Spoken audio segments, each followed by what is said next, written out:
لا حول ولا قوة إلا بالله العلي العظيم. أعوذ بالله السميع العليم من الشيطان الرجيم. بسم الله الرحمن الرحيم. لا إله إلا الله العظيم الحليم. لا إله إلا الله رب العرش الكريم. حسبنا الله نعم الوكيل نعم المولى نعم النصير. رب اشرح لي صدري ويسر لي أمري واحلل عقدة من لساني يفقهوا قولي. الحمد لله الذي هدانا لهذا وما كنا لنهتدي لولا أن هدانا الله. لقد جاءت رسل ربنا بالحق. ثم الصلاة والسلام وتحية والإكرام على سيد أصل ما في الوجود. سر الله في كل موجود. نقطة دائرة الوجود. صاحب لواء الحمد المقام المحمود. مولانا مولى الثقلين جد الحسنين أبي القاسم محمد. اللهم صل على محمد وآل محمد وعلى آله الطيبين الطاهرين المعصومين المظلومين. ولعنة الله على أعدائهم أجمعين الذين أذهب الله عنهم الرجس وطهرهم تطهيرا. اللهم صل على محمد وآل محمد. أما بعد فقد قال رسول الله صلى الله عليه وآله وسلم إذا مات الإنسان انقطع عمله إلا ثلاث من صدقة جارية وعلم ينتفع به الناس وولد صالح يدعو له.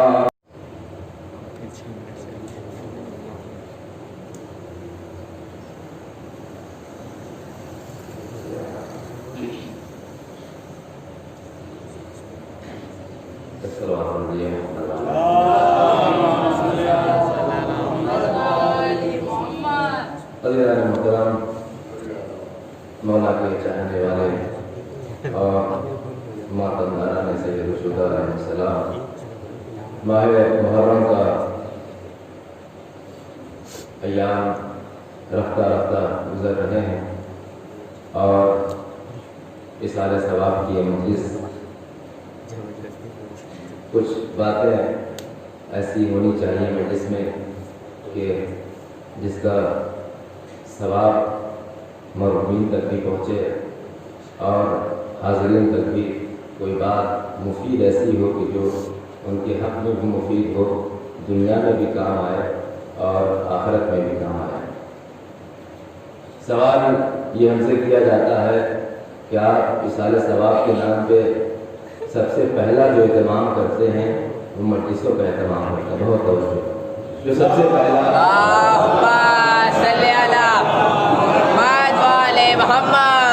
جو سب سے پہلا اہتمام اور انتظام ہوتا ہے وصال ثواب کا، وہ مجلسوں کا آپ کرتے ہیں، ان مجلسوں سے ملتا کیا ہے آپ کو؟ ان مجلسوں کا فائدہ آپ کو کیا ہے؟ محرم کا چاند نمودار ہوتا ہے، مجلسیں شروع ہو جاتی ہیں، کوئی مرتا ہے تو مجلس اپنے مرحومین کو یاد کرنا ہو تو مجلس دادا کو یاد کرتے ہیں، تذکرہ حسین کرتے ہیں، مجلس اپنے باپ کی رکھتے ہیں، تذکرہ علی کا کرتے ہیں، مجلس اپنے بیٹے کی رکھتے ہیں، تذکرہ حسین کا کرتے ہیں۔ کیا وجہ ہے؟ ان مجلسوں کا فائدہ کیا ہے؟ ان مجلسوں سے تمہیں ملتا کیا ہے؟ تو عزیزان محترم، مجلس کا کم سے کم یہ فائدہ ہے کہ مجلس کے اندر مساوات کا درجہ قائم ہوتا ہے، مساوات کا پیغام یہاں سے جاتا ہے۔ آپ دیکھیں کہ مجلس کے باہر چاہے وہ جس پوسٹ کے اوپر ہو، جس مقام کے اوپر ہو، جس منزلت کے اوپر ہو، جو کچھ ہو وہ مجلس کے باہر ہے۔ مجلس کے باہر ڈاکٹر آپ ہوں گے، آپ ڈاکٹر ہیں، لیکن مجلس کے باہر، فرش ادا کے باہر لوگ دنیا میں نہ جانے کس قوم اور مذہب کے اور ملت کے ماننے والے ہیں، کس مقامات، کس رتبے اور کس منزلت کے اوپر فائز ہے۔ کوئی ڈاکٹر ہے، کوئی انجینئر ہے، کوئی ماسٹر ہے، کوئی طبیب ہے، کوئی کسی عہدے پر فائز ہے، کوئی آفیسر ہے، کوئی پولیس ہے، کوئی کسی ملک کا چلانے والا ہے، کوئی وزیر داخلہ ہے، کوئی وزیر خارجہ ہے، سارے عہدے مجلس کے باہر ہے۔ جیسے ہی وہ مجلس کے اندر آیا، اس فرش ادا کے اوپر آیا، ڈاکٹر باہر تھا، یہاں کے اوپر حسینی ہے، طبیب باہر تھا، یہاں کے اوپر حسینی ہے۔ یہ حسین نے پیغام دیا ہے، جو کچھ ہو تم باہر ہو، لیکن فرش ادا پہ آنے کے بعد اب صرف اور صرف تمہارے اوپر حسینی کا ٹیگ لگے گا۔ ڈاکٹر ہو گئے تب بھی حسینی ہے، چاہے جس مذہب و ملت کے ماننے والے ہو، چاہے جس مذہب و ملت اور مسلک کے ماننے والے ہو، باہر تم جو کچھ ہو، لیکن فرش ادا پہ آ گئے تو صرف اور صرف حسینی ہو۔ صلوات پڑھیے محمد۔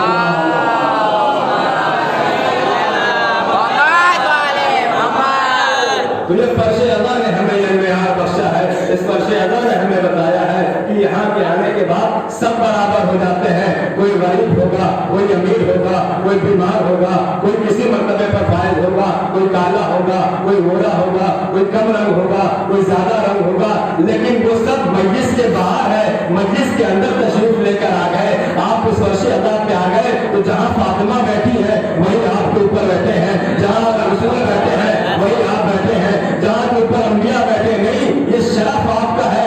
آپ اپنے گھر میں ہوتے ہیں تو نہ جانے آپ کے ساتھ کون بیٹھا ہے، کم سے کم فرش ادا کے اوپر اتنا تو یقین ہے کہ یہاں کے اوپر انبیاء بیٹھے ہیں، یہاں کے اوپر اولیاء بیٹھے ہیں، ملائکہ بیٹھے ہیں۔ حسین نے ہمیں شرف دیا ہے کہ ہم اس مقام کے اوپر بیٹھے ہیں جہاں کے اوپر انبیاء بیٹھنے سے گھبراتے ہیں، جہاں کے اوپر اولیاء بیٹھنے سے گھبراتے ہیں۔ کیا آپ نے نہیں سنا ہے امام سجاد نے فرمایا کہ میں وہاں کے اوپر بیٹھا تھا جہاں کے اوپر لوگوں کی چوٹیاں رکھی ہوئی تھی۔ صاحب نے پوچھا مولا وجہ کیا ہے؟ آپ کو فرش ادا پہ آنا چاہیے تھا۔ آپ نے فرمایا نہیں، فرش ادا کے اوپر میری جدہ بیٹھی ہے، یہ کیسے ممکن ہے کہ جہاں کے اوپر وہ بیٹھی ہوں میں بیٹھ جاؤں؟ تو یہ ہمارا اور آپ کا شرف ہے کہ ہم وہاں کے اوپر بیٹھے ہیں جہاں جنت کے سردار بیٹھے ہیں، جہاں خاتون جنت بیٹھی ہے، جہاں علی مرتضیٰ بیٹھے ہیں۔ صلوات پڑھیے محمد وآلہ۔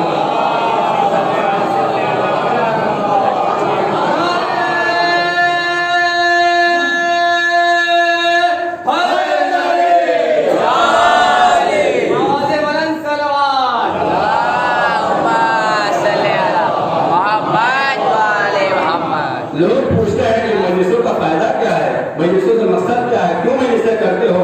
ہم بتاتے ہیں یہ مجلسوں کا فائدہ کیا ہے۔ یہ تو مساوات یہاں سے ملتی ہے، جب مجلسیں ہوتی ہیں تو انبیاء کا تذکرہ یہاں ہوتا ہے، اولیاء کا تذکرہ یہاں ہوتا ہے۔ یہی سے تو آپ نے سیکھا کہ نماز کیا ہے، یہی سے تو آپ نے سیکھا کہ روزہ کیا ہے، یہی سے تو آپ کو بتایا جاتا ہے کوئی بیمار ہو جائے تو اس کی عیادت کو جائیے، کوئی غریب ہے تو اس کی مدد کرو، تمہارا پڑوسی تمہارے بھائی کے جیسا ہے۔ یہ مجلسیں ہیں، اس مجلسوں پہ آنے کے بعد، اس فرش ادا کے آنے کے اوپر آنے کے بعد کوئی بزرگ بنتا ہے، کوئی سلمان بنتا ہے، کوئی مقداد بنتا ہے۔ یہ تو فرش حسین کا کمال ہے۔ جب فرش حسین کا کمال یہ ہے کہ اس فرش ادا پہ جو آ جائے کوئی بزرگ سلمان بن جاتا ہے، مقداد بن جاتا ہے، خود بن کے نکلتا ہے۔ تو حسین کی گود کا عالم کیا ہوگا؟ حسین کی گود کا عالم کربلا میں دیکھا، کوئی عباس نظر آیا، کوئی علی اکبر نظر آیا، کوئی نظر آیا، کوئی قاسم نظر آیا۔ صلوات پڑھیے محمد۔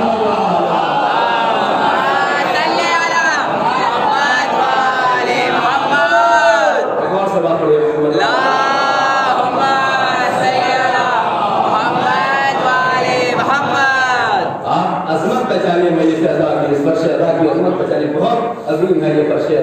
یہ کوئی معمولی جگہ نہیں ہے. آپ اپنی ہمنشینی دیکھیں کہ آپ کس کے جوار میں بیٹھے ہوئے ہیں. نہیں پتا کہ کس کے بغل میں کون سا نبی بیٹھا ہے, کس کے بغل میں کون سا فرشتہ بیٹھا ہے. اس فرش ادا کا معیار ہے کیونکہ یہاں حسین کا تذکرہ ہوتا ہے, یہاں علی کا ذکر کیا جاتا ہے, یہاں فاطمہ کا ذکر ہوتا ہے, یہاں کے اوپر پنجتن پاک کا ذکر ہوتا ہے, یہاں کے اوپر ان کا ذکر ہوتا ہے جن کے صدقے میں یہ کائنات بنائی گئی ہے, یہاں کے اوپر ان کا ذکر ہوتا ہے جن کے صدقے میں چاند و سورج بنایا گیا ہے. اور خلقت انسانی اور انسان کا وجود بھی انہی کی مرحوم منت ہے. آپ نے حدیث قدسی میں آپ نے پڑھا ہوگا کہ اللہ نے فرمایا کہ رسول اگر تمہیں خلق کرنا نہ, اگر اس دنیا کو خلق کرنا تمہیں خلق کرنا نہ ہوتا, تمہیں اس کائنات کو خلق نہ کرنا ہوتا, اور اے رسول اگر علی کو خلق کرنا نہ ہوتا تمہیں خلق نہ کرتا, میں اس کائنات کو خلق کرتا, اور اگر فاطمہ کو خلق کرنا نہ ہوتا تو نہ میں علی کو خلق کرتا, نہ میں رسول کو خلق کرتا, اور نہ اس کائنات کو خلق کرتا.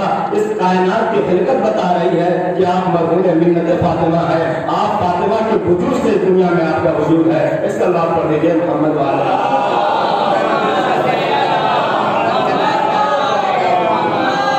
آپ عظمت پہچانیے اس فرش ادا کی, اور عزیزان محترم کم سے کم فرش.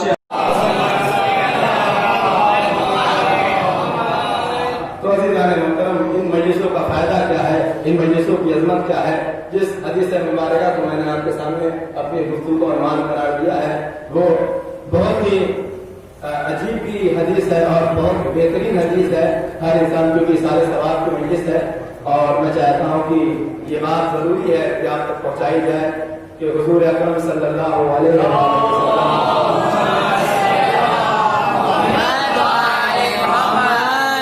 کا ارشاد گرامی ہے اذا مات الانسان انقطع عمله, کہ جب انسان مر جاتا ہے تو اس کا عمل منقطع ہو جاتا ہے. یعنی انسان جب مرگ کی منزل کے اوپر پہنچتا ہے, انتقال کر جاتا ہے, سرگزشت ہو جاتی ہے, انسان مر جاتا ہے, انسان فوت ہو جاتا ہے, انسان فانی ہو جاتا ہے, انقطع عمله, تو اس کا عمل بھی منقطع ہو جاتا ہے. اور اس کے بعد آگے کی حدیث میں آپ نے فرمایا الا ثلاث, مگر 3 طرح کے لوگ ایسے ہیں جن کا مرنے کے بعد بھی ان کا عمل جاری رہتا ہے. انقطاع عملہ کا مطلب انشاءاللہ میں وسط مجلس میں بیان کروں گا. انقطاع عملہ کا مطلب کیا ہے, یعنی عمل منقطع ہو گیا. اس کا مطلب یہ ہے کہ آپ کا اکاؤنٹ جو کھاتا تھا ثواب کا وہ بند ہو گیا. یعنی جب تک آپ دنیا میں تھے, دنیا کیا ہے, دنیا ایک امتحان گاہ ہے, دنیا وہ جگہ ہے جہاں کے اوپر آپ کام کرتے ہیں.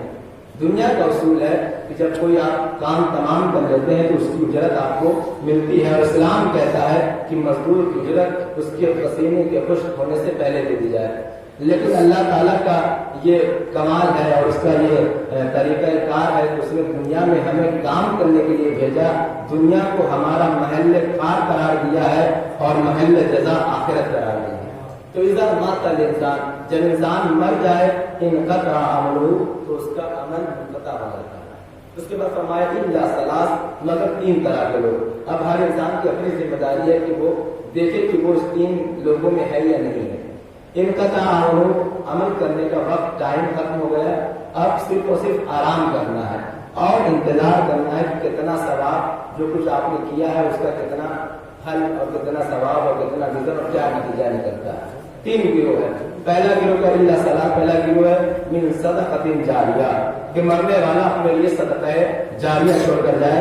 اور صدقہ جاریہ میں بہت مختصر میں بیان کروں. صدقہ جاریہ میں مطلب یہ ہے کہ آپ کوئی مواضع بنا دیں, کوئی پل بنوا دیں, کوئی نل لگوا دیں, کوئی ایسا کام کر دیں کہ جس سے مومنین فائدہ اٹھاتے ہیں. صدقہ جاریہ کا مطلب یہ ہے کہ آپ ایسا کام کرنا, آپ نے یہ پنکھا لگا دیا ہے, جب تک پنکھا چلتا رہے گا آپ کو ثواب ملتا رہے گا. آپ مر گئے ہیں, اب آپ کام نہیں کر رہے ہیں, لیکن آپ کا عمل ابھی منقطع نہیں ہوا, آپ کو ثواب ملتا ہے. صدقہ جاریہ یعنی وہ کام جو آپ نے اپنی زندگی میں کیا ہو اور مرنے کے بعد بھی جب تک وہ چیز باقی رہے گی آپ کو ثواب ملتا رہے گا, آپ کو اس کا بدلہ ملتا رہے گا, آپ کو اس کا جزا ملتا رہے گا. تو پہلا انسان وہ جس کا عمل منقطع نہیں ہوتا, کیا ہے صدقۃ جاریہ, کہ اپنے لیے کوئی صدقہ جاریہ چھوڑ کر جائے. دوسرا گروہ کون سا ہے, حضور نے فرمایا دوسرا گروہ ہے وعلم ينتفع به, اور وہ ایسا علم چھوڑ کر کے جائے، ایسی کوئی علمی بات چھوڑ کر کے جائے کہ جس سے لوگ فائدہ حاصل کریں۔ آپ دیکھیں کہ رسول السلام نے علم کے اوپر کتنی، اسلام کے بنیادی علم کے اوپر ہے۔ پہلی آیت جو اسلام کی نازل ہوئی اللہ کی طرف سے، اقرا بسم ربک الذی خلق، اور ادامہ آیت ہے کہ آپ جو ہے جس نے آپ کو خلق کیا اس کے نام سے پڑھیے، یعنی پہلے ہی تذکرہ پڑھنے اور لکھنے کر دیا گیا ہے۔ تو علم کی بہت زیادہ فضیلت ہے۔ دوسرا گروہ کیا ہے؟ جو اس کائنات میں اپنا عمل منقطع نہیں ہوتا، اس کا عمل جاری اور ساری رہتا ہے، وہ ہے کہ ان کا تعامل کی منزل پر نہیں پہنچتا، جو کوئی ایک ایسی علمی بات چھوڑ کر کے دنیا سے جائے۔ علمی نوشتہ کوئی ضروری نہیں ہے کہ آپ اپنی طرف سے، آپ کو کوئی کتاب چھوڑ دی ہے، کوئی نسخہ چھوڑ دیا ہے۔ میں نے کسی مجلس میں کہا تھا کوئی ضروری نہیں ہے کہ آپ حدیث اور قرآن لکھیں کہ وہی علم ہے، نہیں، علم ہر وہ چیز ہو سکتی ہے جس سے عوام کو فائدہ ہو۔ آپ کوئی فارمولہ لکھ کے جائیے، کوئی ایسی چیز بنائیے، کوئی ایسی علمی بات لکھیے جس سے مومنین لوگ اور لوگوں کو فائدہ حاصل ہو۔ اسے کہتے ہیں علم ینتفع بہ، وہ علم جس سے لوگ فائدہ اٹھائیں۔ تیسرا گروہ کون سا ہے؟ آپ نے فرمایا تیسرا گروہ ولد صالح، اور اپنا بہترین بیٹا چھوڑ کر جائے، نیک بیٹا چھوڑ کر جائے۔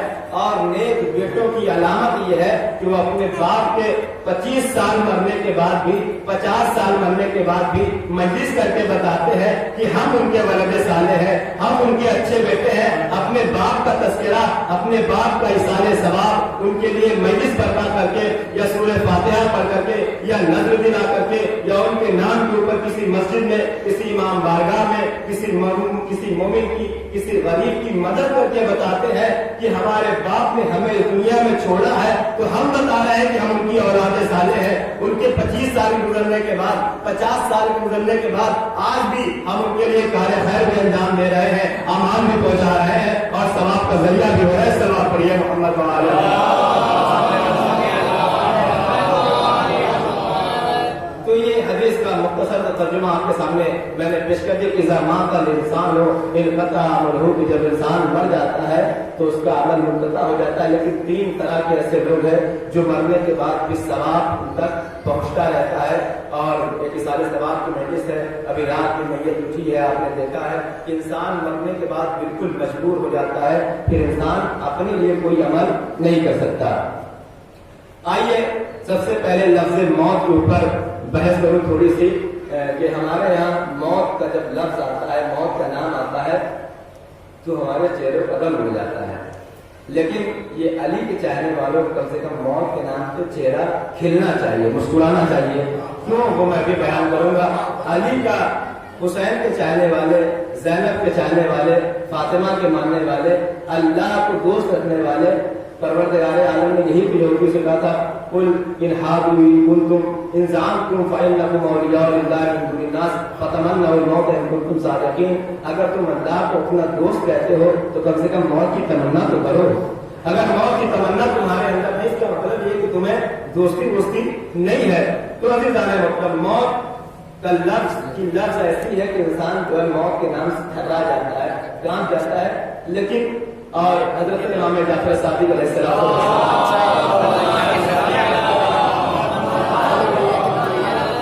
کا ارشاد گرامی ہے جہاں پہ فرمایا کہ موت ایک ایسی حقیقت ہے کہ جس کے اوپر سب کو یقین ہے، سب مانتے ہیں، سب دیکھتے ہیں، اس کے بعد بھی شک کرتے ہیں۔ یعنی ایک ایسا یقین ہے کہ یقین ہونے کے باوجود بھی شک ہے۔ شک کی علامت کیا ہے کہ 1000 کروڑ روپے رکھے ہوئے لیکن 1 روپیہ اللہ کے نام پر خرچ نہیں کر رہے ہیں، تو اس کا مطلب یہ ہے کہ جانتے ہیں، ہر روز دیکھتے ہیں کہ ہمارا بھائی چلا گیا، دادا ابا چلے گئے، ماموں چلے گئے، نانا چلے گئے، دادی چلی گئی، اور ایک دن ہم بھی چلے گئے۔ شاعر نے کیا خوب کہا ہے کہ جب احمد مرسل نہ رہے کون رہے گا؟ جب وہ جن کے لیے پروردگار عالم نے ان چاند سورج کو بنایا تھا، اس زمین کو بنایا تھا، ہم جب وہ نہیں بچ سکے تو ہماری اور آپ کی کیا اوقات ہے؟ اس موت سے ہمیں ڈرنا نہیں چاہیے۔ موت سے وہ ڈرے جسے خطرہ ہو کہ یہاں کے اوپر کام غلط کیے ہیں، یا موت سے وہ ڈرے جسے خطرہ ہو کہ ہم نے زندگی میں علی سے منہ موڑا ہے، ہمیں زندگی میں علی سے دور اختیار کی ہے، دوری کی ہے، وہ موت سے ڈرے۔ ہمیں موت سے نہیں ڈرنا چاہیے، کم سے کم ہمیں یہ سوچنا چاہیے کہ مرنے کے بعد سب سے پہلا چہرہ جو نظر آئے گا وہ علی ابن ابی طالب کا چہرہ ہوگا، حسن کا چہرہ ہوگا، حسین کا چہرہ ہوگا۔ ایک سوال ہے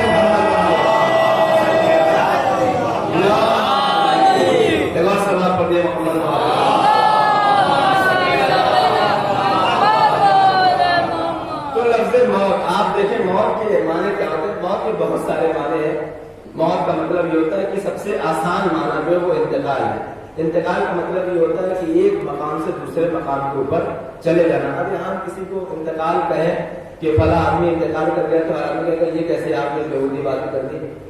ارے ابھی وہ ٹہل رہے تھے، وہ لکھنؤ گئے ہیں، انتقال نہیں ہوا ہے. لکھنؤ گئے اس کا مطلب یہ ہے کہ آپ شبلی سے نکلے لکھنؤ گئے، شبلی سے آپ نے انتقال کیا، یہاں سے منتقل ہو کے آپ لکھنؤ گئے. تو موت کا نام انتقال ہے، ایک جگہ سے دوسری جگہ کو جانے کا نام موت ہے. موت کا نام ہے سرگزشت، یعنی جو پچھلی زندگی کو چھوڑ کر آگے بڑھ جانا. موت کا نام ہے فنا، جسم فنا ہوتا ہے. کل کی مجلس میں آپ نے سنا ہے مولانا کی کہ جسم فنا ہوتا ہے، روح کبھی نہیں بڑھتی. تو عزیزان محترم، تو موت کے جہاں اتنے سارے معنی ہیں، ایک معنی ہے کہ موت کا مطلب ہوتا ہے اپنے روح کا جسم سے خالی ہو جانا. اور اس زمین کو مردہ کہا جاتا ہے. وہ زمین مردہ ہے جہاں کے اوپر کوئی کھیتی نہیں ہوتی، جس زمین کے اوپر کوئی عمارت نہ ہو، کوئی بلڈنگ نہ ہو، کوئی گھر نہ ہو، اسے کہتے ہیں مردہ. بہت توجہ. موت کے معنی کیا ہے؟ روح کا جسم سے نکل جانا، روح کا جسم کو خالی کر دینا. یعنی جہاں سے خلوت ہو جائے، جہاں کے اوپر خالی ہو جائے، اس کا نام ہے موت. جب روح جسم سے انتقال کر کے ایک مقام سے دوسری مقام تک پہنچ جاتی ہے، ایک جگہ سے دوسری جگہ پہنچ جاتی ہے، اسے کہتے ہیں موت. عزیزان محترم، اب اگر آپ یہ بات سمجھ گئے کہ موت کا معنی کیا، بہت توجہ، روح کا جسم سے نکل جانے کو کہتے ہیں موت. اور لغوی اعتبار سے اور تمام عرب میں موت اسے کہتے ہیں وہ زمین بھی مردہ زمین کہلاتی ہے جہاں کے اوپر کوئی آبادی نہ ہو، جہاں کے اوپر کوئی عمارت نہ ہو، جہاں کے اوپر کوئی درخت نہ ہو. اس زمین کو مردہ زمین کہتے ہیں. کیوں؟ کیونکہ وہاں کوئی عمارت نہیں ہے، وہ خالی ہے. عزیزان محترم، جسم بھی خالی اگر روح سے ہو جائے تو جسم مردہ ہو جاتا ہے. بہت توجہ. اگر جسم روح سے خالی ہو جائے تو جسم مردہ ہو جاتا ہے، اور اگر دل محبت علی سے خالی ہو جائے تو دل مردہ ہو جاتا ہے. پروردگار عالم نے قرآن مجید میں ارشاد فرمایا کہ یاد رکھو، جس طریقے سے جسم خالی ہونے کے بعد روح سے مردہ ہو جاتا ہے، عالم یہ ہوتا ہے کہ انسان چھو لے تو اس نے مسے میت واجب ہو جاتا ہے. جب جسم کا یہ عالم ہے کہ اگر روح نکل جائے، بہت توجہ، روح نکل جائے تو جسم مردہ ہو جاتا ہے. اسی طریقے سے اگر دل سے، ایمان سے، تمہاری نمازوں سے، تمہارے روزوں سے، تمہارے اسلام سے اگر ایمان نکل جائے، یعنی ایمان کا محبت علی، محبت اہل بیت نکل جائے تو ایمان مردہ ہو جاتا ہے. قرآن نے پکار کے کہا ان کی مثال وَلَهُمْ آذَانٌ لَا يَسْمَعُونَ بِهَا وَلَهُمْ أَعْيُنٌ لَا يَبْصِرُونَ بِهَا وَلَهُمْ قُلُوبٌ لَا يَفْقَهُونَ بِهَا. ان کے پاس ان کی مثال ایسی ہے جن کے دل میں محبت علی نہیں ہے کہ ان کے پاس آنکھیں تو ہوتی ہے لیکن دیکھتے نہیں، کان تو ہوتے ہیں لیکن سنتے نہیں. دل کا عالم یہ ہے کہ سب کچھ ہونے کے بعد نہ سوچتے ہیں نہ سمجھتے ہیں. اور اس منزل پہ کل انعام، بلکہ وہ جانوروں جیسے نہیں. یہاں تک پروردگار عالم رک جاتا تو سمجھ میں آتا کہ ہاں وہ جانوروں جیسے ہیں. پروردگار عالم نے کہا نہیں، علی کا منکر، علی کی محبت کو دل سے نکالنے والا جانور نہیں ہے، بلکہ جانوروں سے بھی بدتر ہے. محمد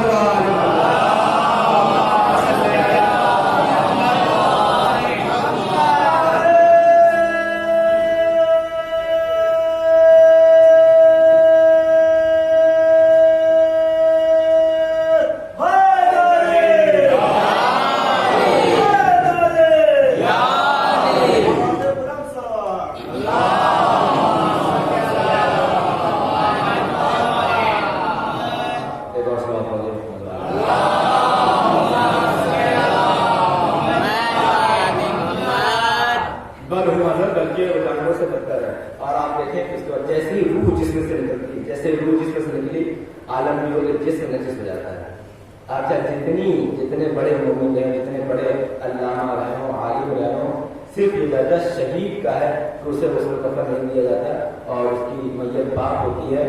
لیکن اس کے علاوہ آپ سے جتنے بڑے عالم ہوں، جتنے بڑے متقی پرہیزگار ہوں، ادھر آپ کے جسم سے روح نکلی، آپ اتنے گر گئے ہیں. پروردگار عالم بتانا چاہتا ہے کہ تم بھول گئے تمہاری ابتدا ایک نجس نطفے سے ہے اور انتہا بھی ہم نے تمہاری نجس قرار دیا ہے. دو نجاستوں کے درمیان تم اتنا کر رہے ہو، غرور و تکبر کر رہے ہو. تو ابتدا بھی نجس، انتہا بھی نجس، اور اتنے زیادہ نجس ہو، خود بھی نجس ہو، کوئی چھو لے وہ بھی نجس ہو جاتا ہے. اور اس طریقے سے نجس ہو جاتا ہے کہ اس کے اوپر غسل واجب ہے. غسل مسے میت اگر